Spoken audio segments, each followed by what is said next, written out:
Ayan, may bumili ng siomay ng 40 pesos. Dalawang order nun. Sarap. Repair na natin kasi balikan niya daw. 5 piso isa. May 2 piraso pa, busog ka na. No, 10 piso. Mura na yan.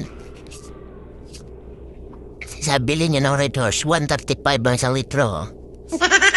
Bilhin niyo yung siomay, busog pa kayo.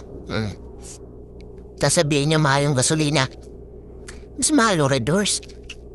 135, hindi nga kayo nagreklamo. Gasolina, 80 pa lang ang reklamo na kaya. Doble kayo siomay. Sarap. Kilawang kalamansi ka pa. Tipid-tipid ba? May bawang, may toyo, tapos may toothpick ka pa. Lugi ka pa niyan.